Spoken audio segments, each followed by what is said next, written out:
est aussi insensé qu'inutile de se demander comment fonctionne telle ou telle chose dans une fiction. Quel est le fonctionnement d'un sabre laser?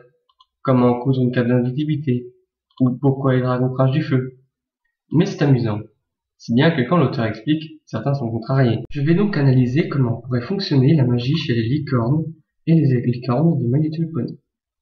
On part de l'hypothèse: toutes les créatures d'Equestria possèdent de l'énergie magique ou peuvent accéder à un quelque moyen magique. Pour les licornes, elles se trouveraient soit dans leurs cornes, soit dans l'ensemble de leur corps, dans l'atmosphère ou dans une dimension spirituelle. Je pencherai que sur le sort le plus utilisé dans la série, la lévitation. Je vais prendre 3 cas spécifiques. Quand la licorne n'est pas expérimentée, quand le sort demande un haut niveau de magie, et un cas de base. Comme s'il s'agissait d'une étude réelle en fait. Dans le cas de base, tout ce qu'on peut voir, c'est que quand un objet lévite, la corne et l'objet scintillent d'une même manière.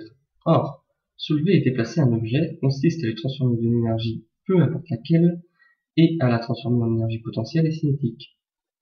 Donc, en partant du postulat que la magie ne se trouve pas directement dans leur corne, celle-ci doit être utilisée pour les sorts, elle doit servir de transmetteur-transformateur. Les 2 cas particuliers me serviront à étayer cette théorie. Dans le cas de Sweetibelle, on voit la difficulté à soulever un balai par magie, alors qu'il est facile de le lever avec des muscles, ainsi qu'à la suite d'un entraînement.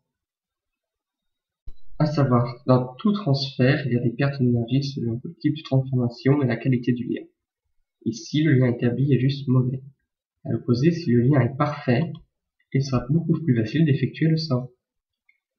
Dans le second cas, Twilight soulève plusieurs objets lourds tout en lançant un sort. Les auras de magie se superposent. Mais surtout, ses sabots s'enfoncent.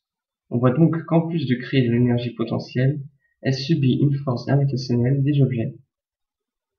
Pour soulever un objet, l'aura magique peut transmettre une force opposée à la gravité, mais aussi absorber cette dernière.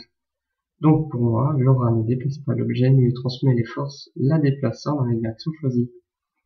Pour finir, je vous laisse avec cette citation.